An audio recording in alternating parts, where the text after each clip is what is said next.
Oil just jumped 3% in a single session. That doesn't happen without a reason, and the reason this time is one that every investor needs to understand. Here's what we know. Oil prices surged roughly 3% after the United States and Iran escalated a cycle of military strikes in the Middle East. That's the headline. But behind it sits a web of geopolitical tension, energy market mechanics, and risk calculations that are worth unpacking properly.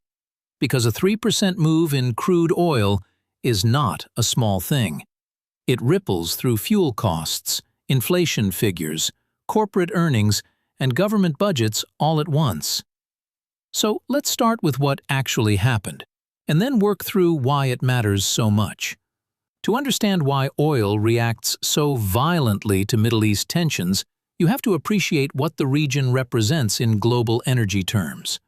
The Middle East sits atop an enormous share of the world's proven oil reserves, and, perhaps more importantly, several of the world's most critical shipping choke points pass through or near it. The Strait of Hormuz, for instance, is one of the narrowest and most strategically vital waterways on the planet. A significant share of global seaborne oil flows through it every single day. When military activity escalates in or around the region, traders don't wait to see what happens next. They price in the possibility of disruption immediately. That's not irrational. That's how risk markets work. Now, the United States and Iran have a long and complicated relationship when it comes to the oil market. Iran is a major oil producer, subject to waves of international sanctions over the years. Its relationship with Washington has oscillated between tense and openly hostile, and any military confrontation between the two, or involving proxies aligned with either side, sends an immediate signal to energy traders that supply security is in question. When strikes are exchanged, and when those strikes escalate rather than de-escalate, the perceived risk of a broader conflict goes up, and with it, the price of oil.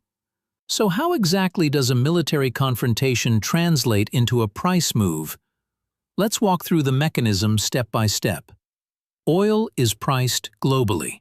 It doesn't matter where a barrel is physically produced, the price is set on futures exchanges, where traders are constantly buying and selling contracts for future delivery. Those traders are weighing two things at all times: the current balance of supply and demand, and the risk that balance is about to change. When geopolitical tension spikes, the risk premium embedded in the oil price rises. Think of it as insurance.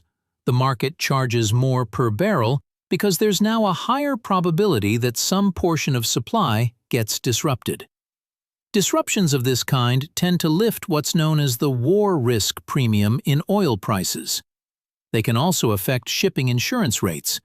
Tanker operators and their insurers typically demand higher premiums when vessels are asked to navigate waters that are considered more dangerous.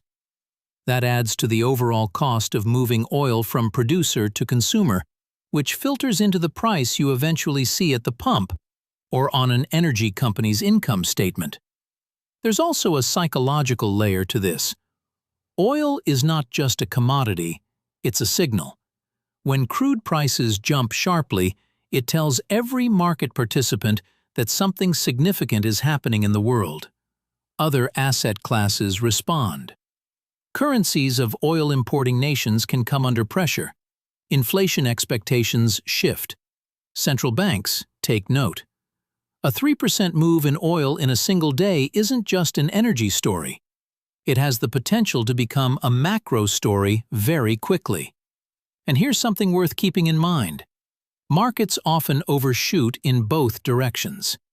A spike driven by fear can reverse just as quickly if the situation de-escalates. But in the moment, when strikes are being exchanged and the news cycle is accelerating, traders tend to buy first and ask questions later.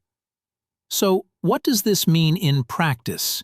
For businesses, for consumers, for investors? Let's start with energy companies. A rising oil price is generally good for producers. Their revenues go up even if their costs stay flat, which tends to expand margins. Oil majors, national oil companies, and exploration firms often see their share prices rise when crude spikes.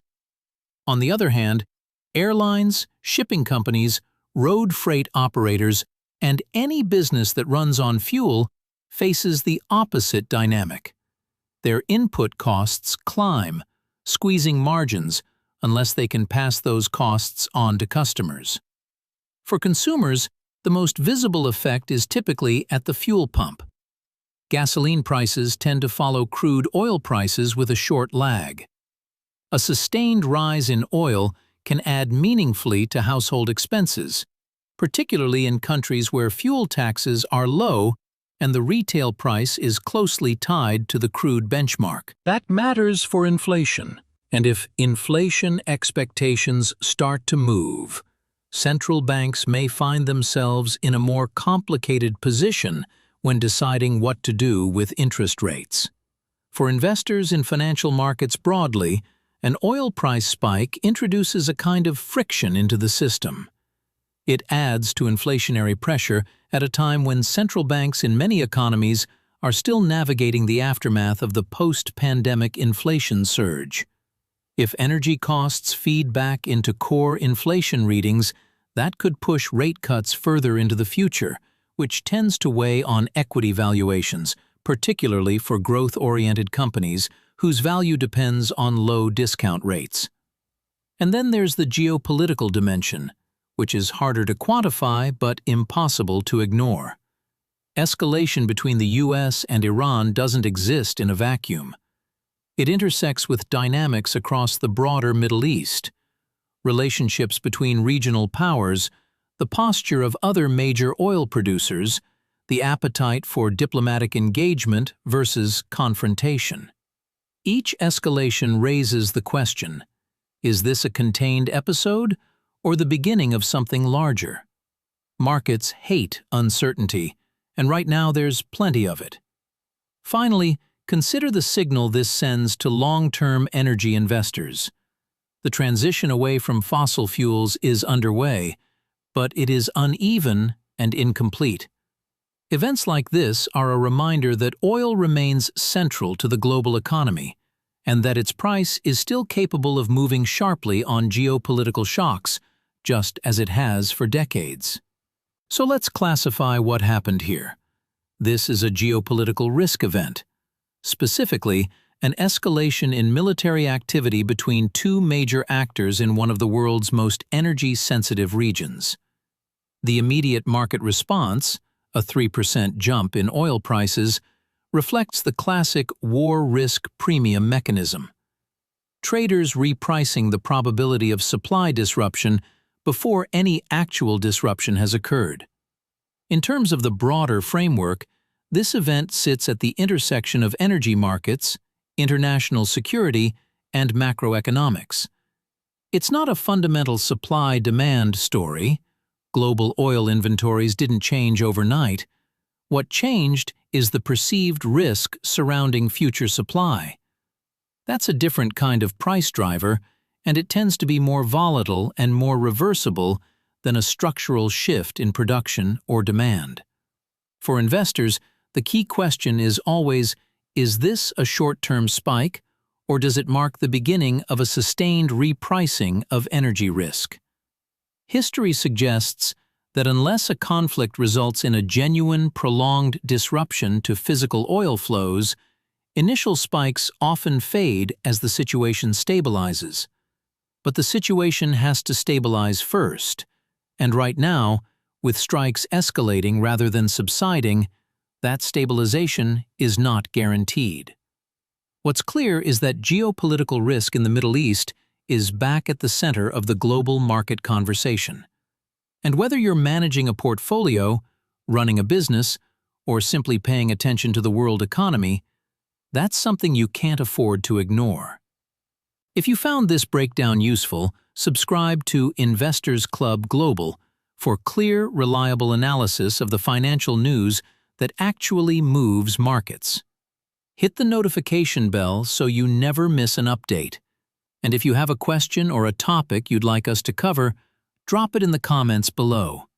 We read everything.